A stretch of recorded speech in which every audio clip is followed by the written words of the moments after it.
प्यारे बच्चों, आज हम छठी जमात की इंग्लिश की किताब से 2.5 the man who thinks he can इस सबक के क्वेश्चन एंड आंसर यानी पॉइंटर्स को हल करेंगे। क्वेश्चन नंबर 1 है बच्चों, आंसर द क्वेश्चन ओरली। आपको इन सवालों के जवाब ओरली यानी जबानी देना है।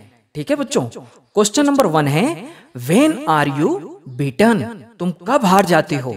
इसका आंसर है when you think you are beated. Question number 2 है बच्चों, when are you afraid of doing something? तुम कुछ भी करने से कब डरते हो? इसका आंसर है बच्चों when you don't dare. Question number 3 है बच्चों, when will you not win? तुम कब नहीं जीतोगे? इसका आंसर है बच्चों when you think you can't win. Question number 4 है, व्हेन आर यू लॉस्ट? इसका आंसर है बच्चों when you think you will lose. Question number 5 है बच्चों, वेयर डज सक्सेस बिगिन? कामयाबी कहां से शुरू होती है? इसका आंसर है success begins with a fellow's will. Question number 6 है बच्चों, what should you do if you want to win a prize? इनाम जीतने के लिए आपको क्या करना चाहिए? इसका आंसर है बच्चों you should be sure of yourself to win a prize. Question number 7 है बच्चों, do you always win the first time और do you have to try again and again? क्या आप हमेशा पहली ही मर्तबा में जीत जाते हो या आपको बार बार कोशिश करनी पड़ती है?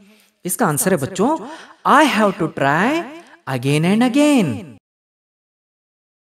क्वेश्चन नंबर 2 है बच्चों, copy any 4 lines of your choice from the poem. इस पोएम में से आपको आपकी पसंद की 4 लाइन्स यहाँ पर लिखना है। मैं अपनी पसंद की 4 लाइन लिख देता हूँ बच्चों, आपको अपनी पसंद की लिखना है। ठीक है। फर्स्ट है, if you think you are beaten you are. Second है, if you think you dare not you don't. Third है, success begins with a fellow's will. और फोर्थ है, you have got to think high to rise.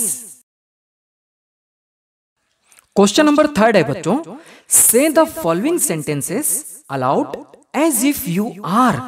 बच्चों यहां पर कुछ शब्द दिए हुए हैं जैसे nervous, afraid, angry, happy, confident. और नीचे आपको 3 वाक्य 3 सेंटेंस दिए हुए बच्चों, मैं उसे पहले पढ़ लेता हूं। We must win this match. I want to learn this song. I will finish my homework in time. बच्चों इन 3 सेंटेंस को आपको पढ़ना है किस तरह से? ऊपर जो वर्ड्स लिखे हुए हैं बच्चों, nervous, afraid, angry, happy, confident, इन 5 तरह से आपको इन सेंटेंस को पढ़ना है। जैसे पहला सेंटेंस है, we must win this match. इसको आपको पहले नर्वस होकर पढ़ना है, फिर अफ्रेड होकर पढ़ना है, फिर एंग्री होकर पढ़ना है, फिर हैप्पी होकर पढ़ना है और फिर कॉन्फिडेंट होकर पढ़ना है। ठीक है बच्चों। क्वेश्चन नंबर 5 है बच्चों, फॉर्म ग्रुप्स ऑफ 5 स्टूडेंट्स का आपको एक ग्रुप बनाना है और क्या करना है?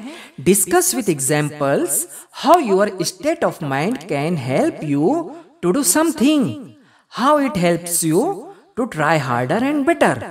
क्या करना है बच्चों आपको? यहां पर आपको 5 स्टूडेंट के साथ मिलकर मिसालों के जरिए, एग्जाम्पल्स के जरिए आपको बहस करनी है कि आपकी ज़हनी कैफियत जो है, स्टेट ऑफ माइंड जो है, वो आपको किस तरह कुछ करने में मदद करती है और किस तरह वो आपको कोशिश करने और बेहतर से बेहतर करने में आपकी मदद करती है। ठीक है बच्चों, इसका जवाब ओरल है।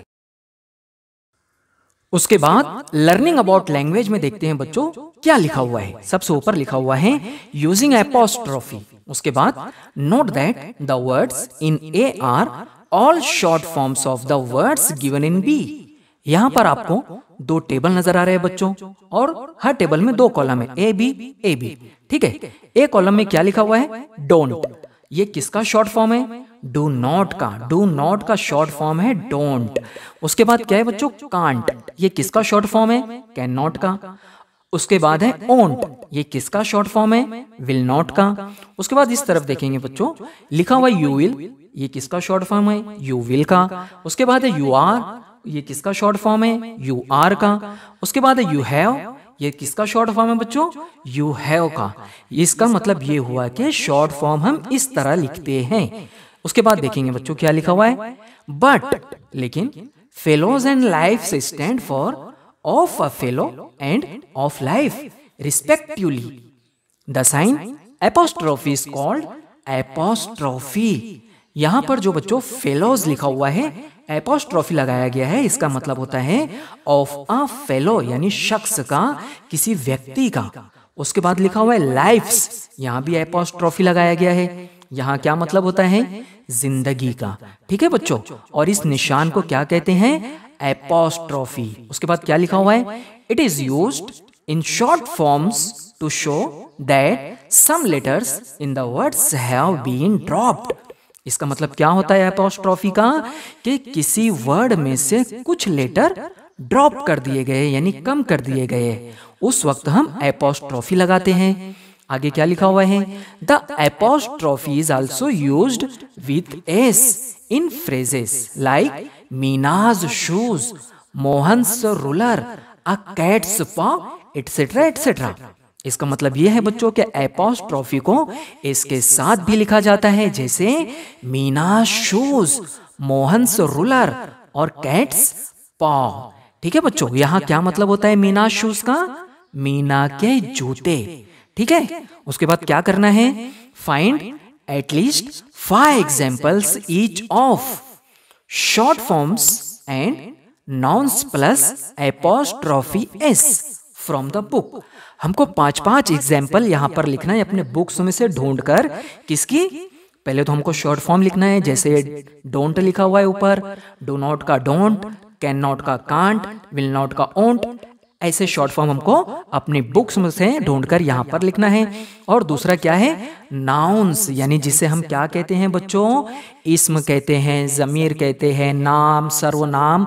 इनके आगे हमको एपोस्ट्रोफी एस वाले शब्द ढूंढकर यहाँ पर लिखना है। ठीक है, तो चलो लिखते हैं। आइए बच्चों शॉर्ट फॉर्म लिखते हैं। पहले लिखेंगे हम डिडंट, ये किसका शॉर्ट फॉर्म है? डिड नॉट का। उसके बाद लिखेंगे डोंट, ये किसका शॉर्ट फॉर्म है? डू नॉट का। उसके बाद लिखेंगे आई एम, ये किसका शॉर्ट फॉर्म है? आई एम का। उसके बाद लिखेंगे बच्चों कांट, ये किसका शॉर्ट फॉर्म है? कैन नॉट का। उसके बाद लिखेंगे बच्चों आई विल, ये किसका शॉर्ट फॉर्म है? आई विल का। बच्चों ये तमाम शब्द, ये तमाम वर्ड्स जो हैं बुक्स में से लिखे जा रहे हैं। ठीक है, उसके बाद लिखते हैं नाउन प्लस एपोस्ट्रोफी, है ना? इसे भी हमको बुक्स में से ढूंढकर यहाँ लिखना है। कितने? 5। ठीक है, लिखते हैं। पहला लिखेंगे हम अजीज श्रीखंड वड़ी। दूसरा लिखेंगे किमायास फादर। उसके बाद लिखेंगे अक्षयज हाउस। उसके बाद लिखेंगे नुजोस प्रोजेक्ट। और उसके बाद लिखेंगे कैमल्स बैक। इन तमाम शब्दों में बच्चों, इन तमाम नाम में, सर्वनाम में, तमाम इस्म में जमीर के साथ हमने क्या लगाए? Apostrophe S. इसका मतलब क्या होता है? हम मानी भी देख लेते हैं ना बच्चों। अजीज श्रीखंड वड़ी मतलब दादी के श्रीखंड वड़ी।